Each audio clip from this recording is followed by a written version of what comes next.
네, 반갑습니다. 오늘은 노인 복지론 제12강 노인 주거보장에 대해서 살펴보도록 하겠습니다. 이번 시간에 같이 살펴볼 내용은요, 노인 주거보장의 기본적인 개념과 노인 주거보장의 유형에 대해서 우선적으로 살펴보겠습니다. 우리가 의식주라고 얘기를 많이 하는데, 우리가 여기에서 이렇게 주의 개념을 자칫 잘못하면 다르게 해석할 수가 있기 때문에 이번 시간에 노인 주거보장의 개념에 대해서 살펴보도록 하고요. 살펴보기 이전에 아직 좋아요와 구독을 하지 않으셨다 그러면 좋아요와 구독도 꾹 누르고 학습에 들어가도록 하겠습니다.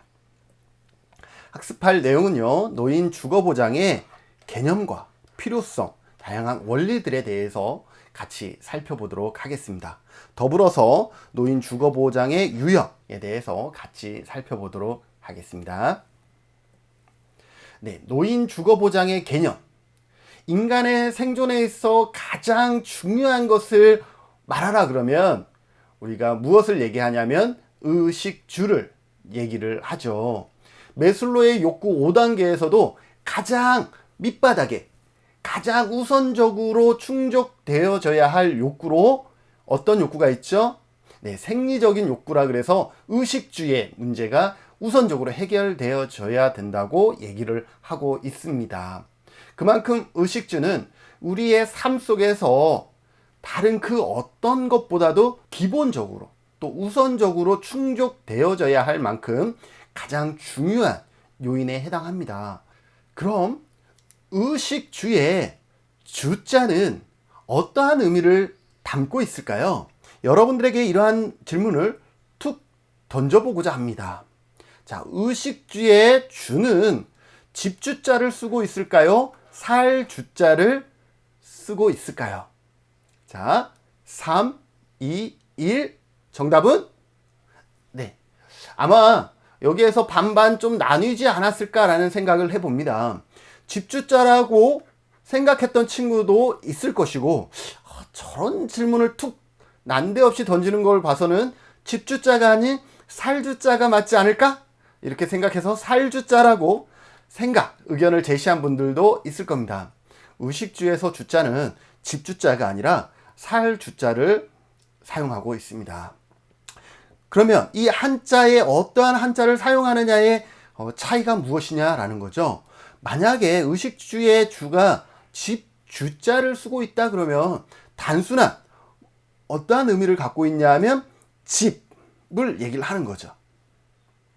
집이라는 것은 외형적인 어떤 건물을 얘기한다라는 것이죠. 그런데 의식주의 주는 집주자가 아니라 살주자를 쓰고 있습니다. 이는 무엇을 의미하냐면 단순한 어떤 건물의 개념보다는 그것을 포함하고 있는 살아가고 있는 공간 그 전체를 의미하고 있다라는 거죠. 집이 있어도 그 안에서 살아가기 적절한 공간이 갖추어지지 않았다 그러면 의식주의 주는 제대로 충족되지 못한 상태라고 얘기할 수가 있는 것이지요. 자, 그러면 다시 한번 질문을 툭 던져볼게요. 자, 그러면 주거와 주택은 같은 의미일까요? 아닐까요? 언뜻 들어봐서는 같은 의미는 아닌 것 같죠. 그죠? 그래서 주거와 주택은 과연 같은 의미일까? 같지 않을까? 같지 않다 그러면 어떠한 차이가 있을까? 여기까지도 우리가 한번 고민을 해 보셔야 되겠죠. 자, 주거는 산다는 기능에 초점이 있습니다.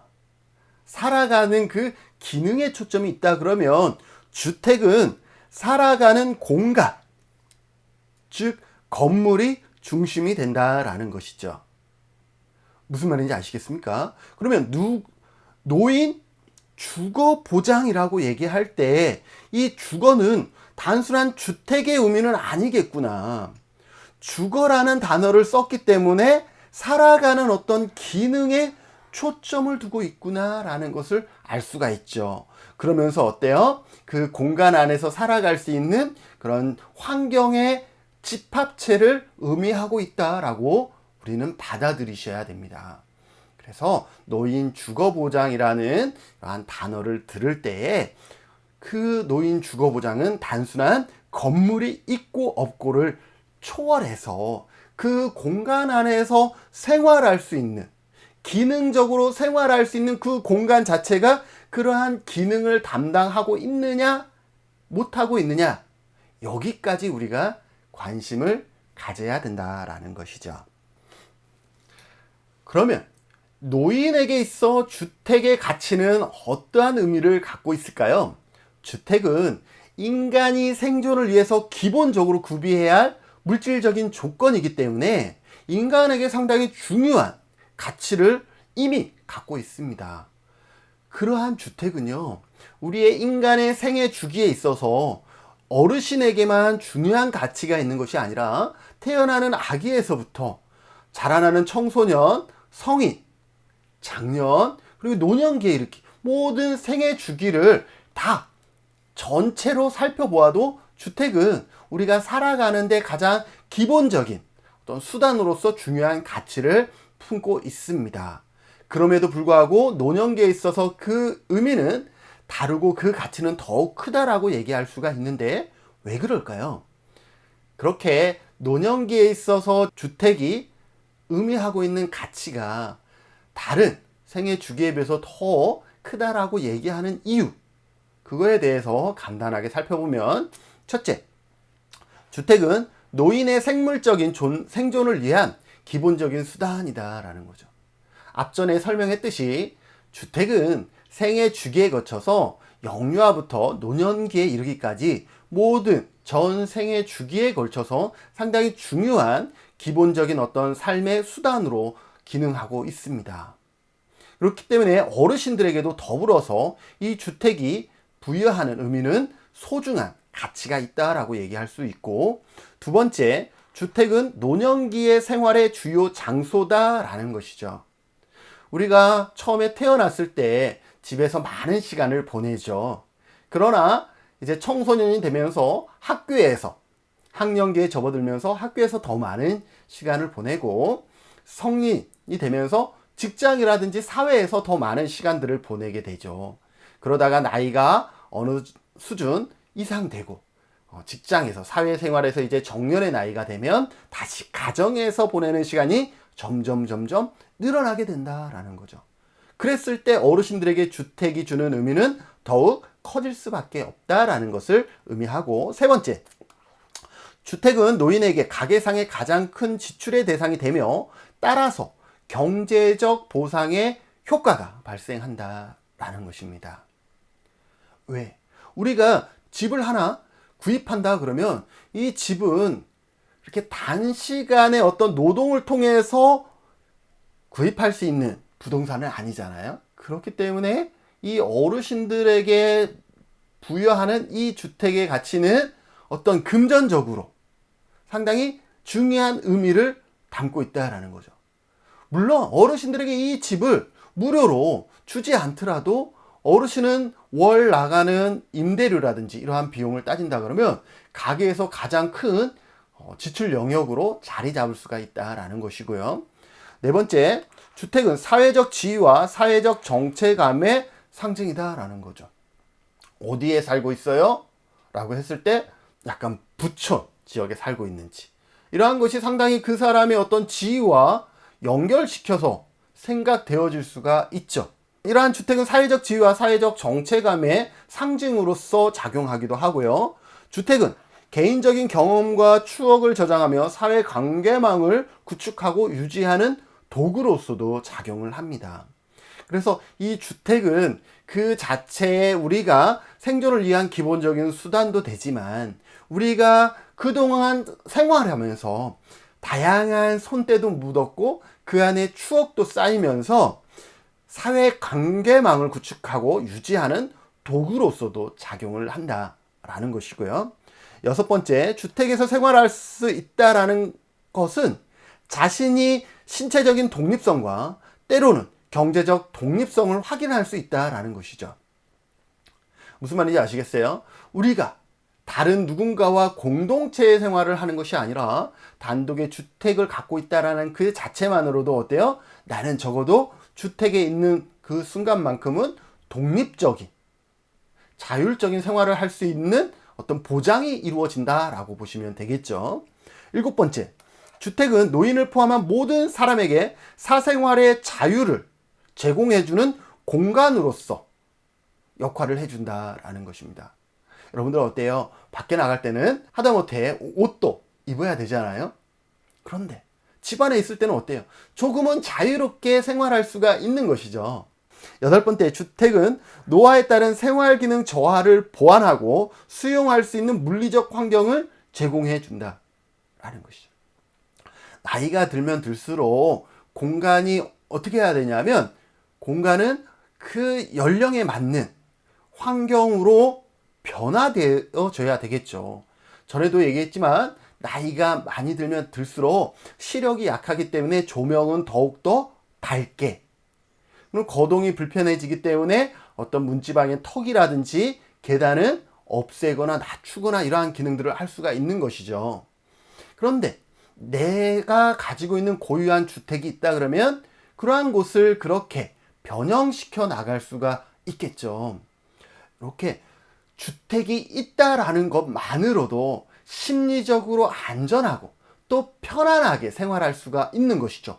외부로부터 보호되어지며 또 자율적으로 생활할 수 있는 그러한 어떤 여유와 공간이 확보된다라는 것이죠. 그래서 노인에게 주택은 상당히 중요한 의미를 가지고 있다라고 볼 수가 있죠. 주거보장. 자, 주택이 아니라 주거보장에 대해서 다시 살펴보면, 노년기의 주택 및 주거 환경은 어르신들의 삶의 질을 결정하는 주요 요인으로서 작용하겠죠. 앞에서 살펴본 것처럼 어르신에게 있어 주거보장, 상당히 중요한 의미를 갖고 있다라는 거죠. 그렇기 때문에 노인을 위해 특별히 계획된 질 높은 주거 환경을 구축해야 할 필요성이 있는데, 여기에서 얘기하는 주거 공간의 확보는 주택과 관련되어 있다라고 얘기를 할 수 있다 그러면, 질 높은 주거 환경의 구축은 주거 보장과 관련이 되어 있다라고 얘기할 수가 있겠죠. 자, 무슨 말이냐?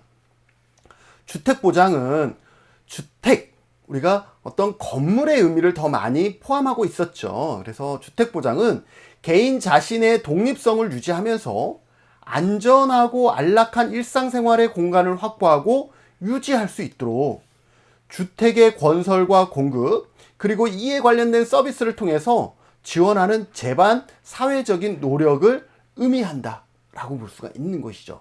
반면에 주거보장은 어떤 거예요? 주거보장은 주택보장을 전제로, 주거를 보장하려고 그러면 일단 주택보장이 바로 앞에 설명한 것과 같이 이와 같은 노력에 의해서 이것을 전제로 해서 그 주택에서 생활하는 노인들에게 적합한 주거 환경을 조성하기 위한 지원 노력이다라는 것이죠. 즉, 노인을 위한 계획 주거를 통해서 주택의 복지 기능 증진을 위한 노력을 의미한다라고 보시면 되겠죠. 이렇게 주택 보장과 주거 보장이 잘 이루어질 때 집만 좋으면 되겠습니까? 그렇지 않잖아요. 그 안에서 생활할 수 있는 각종 환경과 시스템이 잘 갖추어져 있어야 되겠죠. 그래서 주택과 주거 보장이 동시에 잘 갖추어질 때 어르신의 삶의 질은 어떻게 될 수 있다? 주요 삶의 질을 결정할 수 있는 주요 요인이 될 수 있다라는 것이죠. 자, 노인 주거 보장의 필요성에 대해서 살펴보면, 주택은 인간이 기본적인 생존을 위한 물질적 필수품이 됩니다. 그렇게 된 필수품이기 때문에 필수품은 없으면 안 되는 것이잖아요. 그렇게 우리의 모든 생애 주기 중에 주택은 필수품이다 라는 거예요. 그래서 어떠한 형태든 주택이라는 형태는 반드시 있어야 된다라는 것이죠. 그리고 주택은 하나의 생활 필수품인 동시에 재산으로서의 가치도 있어서 주택 때문에 경제적 불평등이 야기되는 경우가 많으므로 어떻게 해야 된다? 주거 보장, 즉 국가에서의 정책, 개입이 필요하다라고 볼 수가 있고요. 세 번째로, 주택의 구입 비용은 상당히 큰 X가 필요합니다. 그렇기 때문에 우리가 노년기에 일시적으로 또 중간에 어떠한 상황에서 일시적으로 주택을 우리가 취득하기가 어렵습니다. 경제적으로 가난하게 태어났는데 내가 그 많은 돈을 한꺼번에 벌어서 주택을 구입할 수가 없죠. 그래서 이처럼 일시적으로 준비하기 어렵기 때문에 최소한의 주거를 확보할 수 있도록 하기 위해서 더불어서 국가의 개입이 필요하다라고 얘기할 수가 있고, 그러면 이 주택에 대한 모든 것을 우리가 자유시장에 내어 맡긴다 그러면 어떠한 문제가 발생하느냐. 임대료의 상승이라든지 계약 조건의 불이행 등으로 임차인이 불리해지는 경우가 많다. 상대적으로 많기 때문에 이와 같은 문제를 누군가는 통제해 줘야 되는데 그 통제를 위해서도 국가가 개입할 필요성이 있고요. 시장 경제에 따른 주택에서 공급 탄력성은 낮고 집이 필요한 수요 탄력성은 높아요. 그러다 보니까 공급이 수요에 응할 수 없기 때문에 주택 가격은 어떻게 될 수밖에 없어? 높아질 수밖에 없다라는 것이죠. 그렇기 때문에 이러한 것을 누군가는 통제해 줄 필요가 있다라고 보시면 되겠죠. 자, 지금은 어때요? 지금은 주택 보급률이 우리나라 같은 경우는 100%를 넘은 상태죠. 그런데 자세히 보세요. 자, 그러면 모든 사람이 1가구 1주택은 되어져야 되는데 실제로 그렇습니까? 그렇지 않죠. 주택의 수는 많지만 이 주택을 신문에 보니까 깜짝 놀랐어요. 한 사람이 주택을 뭐 600채 보유하고 있고 막 700채 보유하고 있고, 와, 그런 경우가 많다라는 것이죠. 그 600채 보유한 한 사람이 그 600채를 600가구에 나눠준다 그러면 우리나라의 가구는 아마 1인 1가구 체계가 유지가 될 거예요. 그러나 아직은 우리가 자유주의 시대에서 1가구 다주택자들이 너무 많다. 많아도 너무 심하게 많은 어떤 문제들이 있는 것이죠. 그래서 이러한 주택 상승을 야기할 가능성이 크다라는 것이고요. 노인에게 주택의 구조 환경은 노인의 사회적, 심리적 욕구를 만족시키고 일상생활의 활동을 하는데도 지대한 영향을 미치므로 정부에서 또 적극적인 지원이 필요하다라고 얘기를 하고 있습니다. 오늘 내가 행복한 것은 내가 이 일을 마치고 들어가 집이 있기 때문에, 가정이 있기 때문에 행복하다라고 얘기를 했었죠. 여러분들이 지금 행복합니까? 여러분들이 행복한 이유는 여러분들이 그 일을 하고 있는 집이 있기 때문에 또 그 일을 마치고 돌아갈 집이 있기 때문에 아마 여러분들은 지금도 행복한 상상을 할 수 있겠죠. 만약에 그 집이 없다 그러면 어떻게 되겠어요? 여러분들이 지금 하고 있는 일에 행복을 찾기가 결코 쉽지는 않겠죠. 그런데 그럼에도 불구하고 안정적인 집이 있다는 것은 어르신들의 사회적, 심리적인 욕구를 상당히 만족하고 채워줄 수 있는 그런 요인으로 작용할 수가 있는 것이죠. 그리고 최근 우리나라의 어떤 그 가구 특성을 살펴보면 독거 노인 가구가 상당히 많이 증가하고 있습니다. 그렇죠? 그래서 노인이 가능하면 독립적으로 생활이 가능하도록 이제는 공간적인 설계가 이루어져야 된다라는 거죠. 주택이 너무 커도 필요가 없어요. 과거에는 평수가 큰 것이 상당히 좋은, 높은 가치, 효용이 있었다고 하면 대가족 시대의 얘기죠. 지금은 어때요? 1인 1가구, 2인 1가구 이 정도 수준이잖아요. 그냥 집이 너무 커도 효율성이 떨어진다라는 거죠. 그럼 독거 어르신이 혼자 생활할 수 있는 적절한 그런 환경, 이러한 것이 잘 갖춰지면 오히려 그것이 평수가 넓은 집보다 더 활용도가 높다라는 것이죠. 그러한 어떤 주택, 노인, 어르신들이 편안하게 생활할 수 있는 노인 전용 주택의 보급과 관련된 어떤 국가 차원에서의 어떤 지원도 요구가 되어지고 있습니다. 그리고 모든 국민에게 최소한의 주거 공간을 확보해주고 주택을 통해 삶의 질을 높이려는 국민의 일반적인 욕구, 가장 가장 일반적인 욕구잖아요. 적어도 지금까지는. 그것을 충족하기 위해서 주택의 건설과 보급에 공적 부분과 민간 부분 간의 역할 분담도 필요하다라고 얘기를 하고 있습니다. 어때요? 이러한 얘기들을 들어보면 굳이 어르신뿐만 아니라 우리들에게도 주택은 참 소중한 공간이요, 가치가 있다라고 얘기할 수가 있겠죠.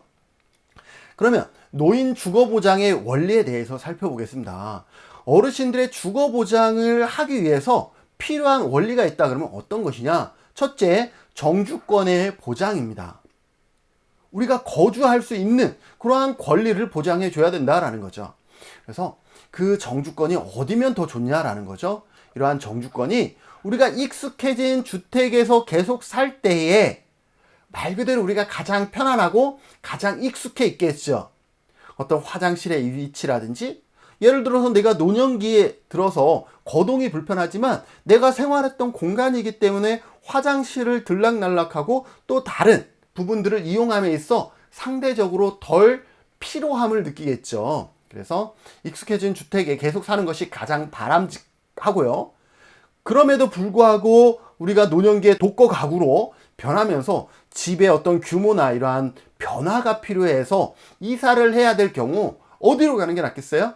전혀 모르는 타지보다는 지역사회 내 주택으로 이주하면 어떻게 돼요? 내가 알고 있는 이웃들과 계속 관계할 수가 있기 때문에 내 심리적인 사회적인 부분들이 상실되지 않겠죠. 그래서 안심하고 지속적으로 노후 생활을 할 수 있는 권리를 보장해주면 좋다라는 거. 그래서 이것을 정주권의 보장이다라고 얘기를 하고 있고, 두 번째는 최저 기준의 주거 공간을 확보할 수 있는. 자, 최저 기준의 주거 공간을 확보한다라는 것은 주택이라는 공간이 있으면 어느 정도는 채워질 수 있을 것 같아요. 그죠? 그래서 인간의 자립과 존엄성을 지키기 위한 인권 보장의 일환으로 최저한의 주거 공간이 확보가 이루어져야 된다라는 것. 그리고 세 번째는 정상화의 실현입니다. 정상화라는 단어는 원래 정신지체, 그러니까 지적 장애의 부모에서 나왔던 용어이고요. 그러다 보니까 이 정상화 자체가 노인에게 적용하는 것이 다소 한계가 있을 수는 있지만, 그럼에도 노인들이 생활상의 장애를 극복하고 자립하여 살아갈 수 있도록 주택 및 지역사회 환경의 개선이 필요하며, 이를 통해 노인들이 익숙해진 지역사회에서 계속 살아갈 수 있도록 하는 것이 중요하다라는 거죠. 이 정상화라는 단어가 언제 만들어졌냐면 탈시설화가 얘기되면서 시설에 있는 장애인들이 지역사회로 나와야 된다라는 그런 운동이 펼쳐지게 됩니다. 그런데 이 탈시설화의 전제가 되어져야 하는 것은 뭐냐면, 지역사회에 나왔을 때 지역사회에서 남들과 동일하게 정상적인 일상적인 삶을 살 수 있는 그런 환경이 구축돼 있어야 되잖아요. 근데 당시는 신자유주의가 도입되면서 예산의 축소를 위해서 탈시설화를 외쳤고, 이들이 지역사회로 나왔을 때 생활하기 어려운 환경에 직면하게 됩니다. 그러면 장애인 당사자들에게 필요한 것은 뭐예요? 정상적인 삶을 살 수 있는 환경의 구축. 이에 따른 운동이 정상화 이론이었습니다. 자, 어르신들도 마찬가지입니다. 자, 어르신들이 지역사회에서 생활해야 된다는 것은 알고 있어요. 그러면 더 심리적으로, 사회적으로 더 편안하다며? 네, 맞아요. 그러나 지역사회에 그냥 있는 것 자체로 우리가 만족할 것이 아니라 지역사회에서 생활할 수 있는 그런 환경이나 시스템, 네트워크, 이런 것이 갖추어져야 되겠죠. 그래서 그러한 것이 잘 지역사회 내에서 잘 갖추어질 수 있도록 해야 될 것이고, 다음으로 거주 기회의 평등이 보장되어져야 한다라는 것이죠. 노인 누구라도 어느 곳이든 원하는 지역에 거주할 수 있도록 거주 기회의 평등이 보장될 수 있으면 좋다라는 것이죠. 그래서 어르신들의 노인 주거 보장의 원리를 간단하게 정주의 원칙, 최저 기준의 원칙, 정상의 원칙, 거주 기회의 평등의 보장, 이렇게 네 가지로 살펴봤고요. 노인 주거 보장의 유형에 대해서 살펴보도록 하겠습니다. 자, 어르신들의 주거 보장의 유형에는 반계획 주거와 계획적인 계획 주거가 있습니다. 그래서 반계획 주거와 계획 주거의 차이가 있는데, 우선 반계획 주거에 대해서 살펴보면, 반계획 주거는 뭐냐면 기존의 일반적인 주거 유형에 계축이나 중축 등을 통해서 노인이 편리하게 거주하도록 한 경우와 노인의 사회적 심리적 특성을 보완하기 위해서 노인이 다른 사람들과 함께 거주하는 경우의 주택을 말합니다. 그래서 이러한 주택에는 어떤 주택이 있느냐면 공동사용주택이라든지 액세서리 주택, 에코주택 등이 있습니다. 예를 들어서 이런 거죠. 서울시 금천구에 홀몸 어르신 쉐어하우스, 보린주택이 있습니다. 쉐어하우스는 뭐예요? 공동사용주택이겠죠. 여러분들 지금도 쉐어하우스는 상당히 공부하는 친구들에게도 하우스 쉐어라든지 쉐어하우스라는 용어는 낯설지가 않잖아요. 그런데 대상이 누구예요? 어르신들을 위한 쉐어하우스라는 거죠.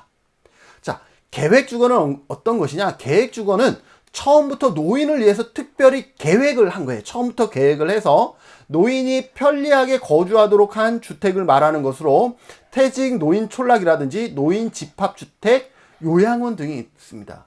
이 퇴직 노인 촌락이라든지 노인 집합주택, 요양원 등은 처음에 설립 자체가 무엇을 위해서 설립이 되는 거예요? 어르신들의 편리한 노년의 삶을 위해서 처음부터 계획적으로 만들어지는 것이죠. 그래서 그러한 주거를 계획주거라고 하는데, 우리나라 은퇴자 마을인 전남 곡성의 강빛 마을에 보면 이 이렇게 은퇴자들이 모여서 생활하고 있는 그러한 주거 단지가 있다라고 보시면 되겠습니다.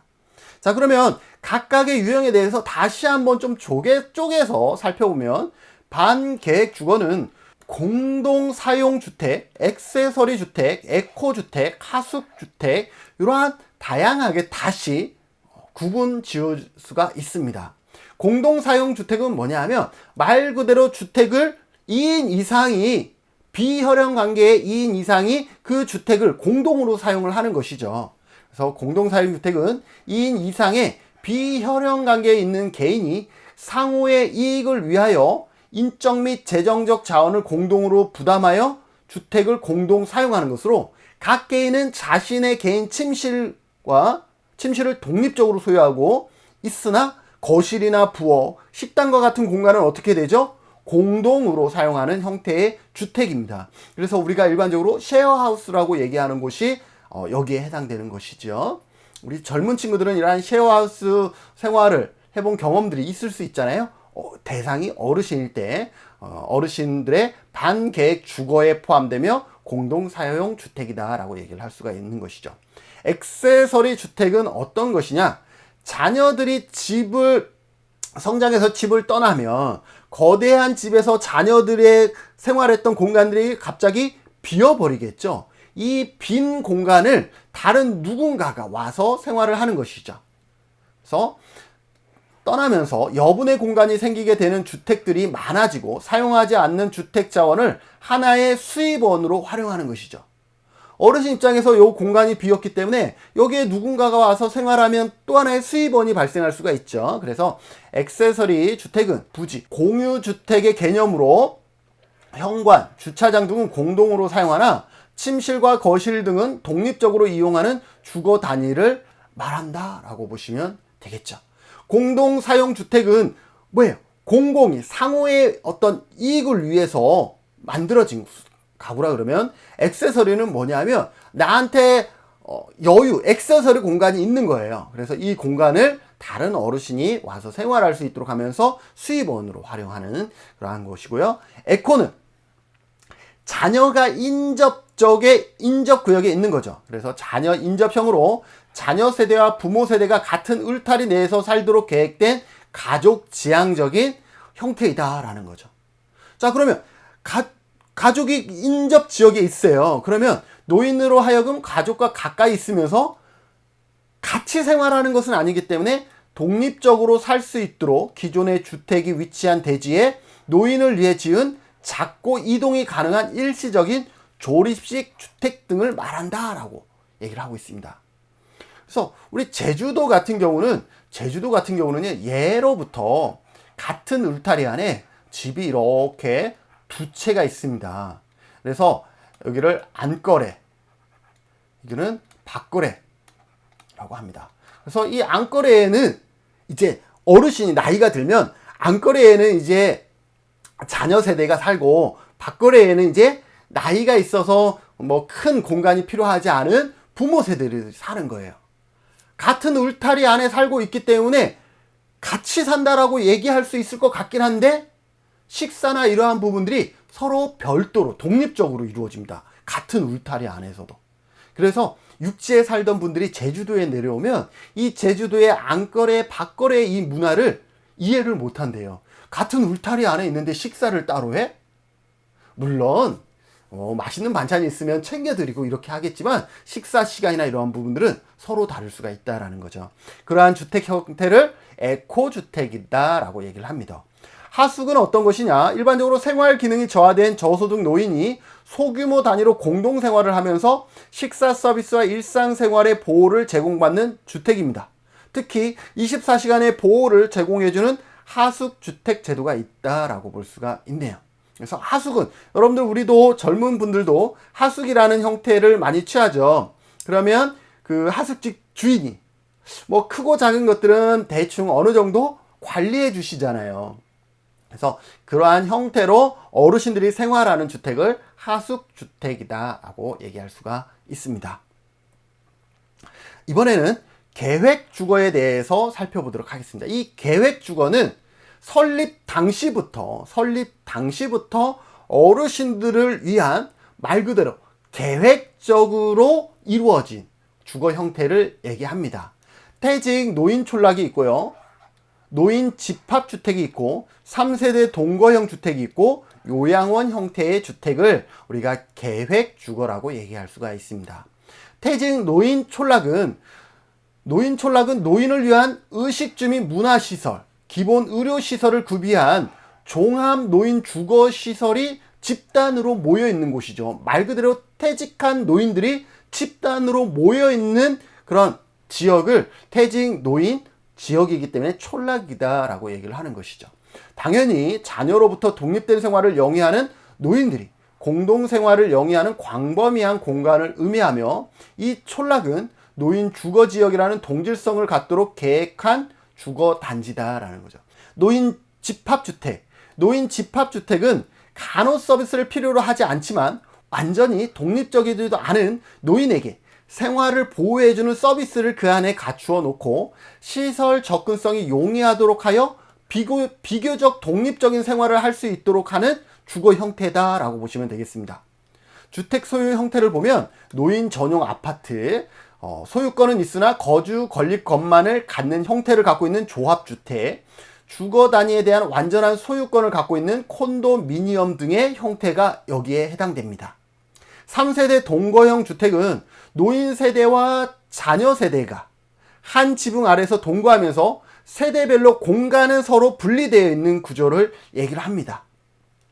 그래서 서로에게 독립성과 프라이버시, 안정성과 경제성, 거주성 등을 제고해 주도록 만들어진 그러한 주택을 3세대 동거형 주택이다 라고 얘기를 하고, 요양원은 집중적인 의료 서비스를 필요로 하는 노인을 위한 시설로 전문적인 간호사나 의사가 상주하면서 돌봄이라든지 적절한 의료 행위를 행하는 곳을 얘기를 합니다.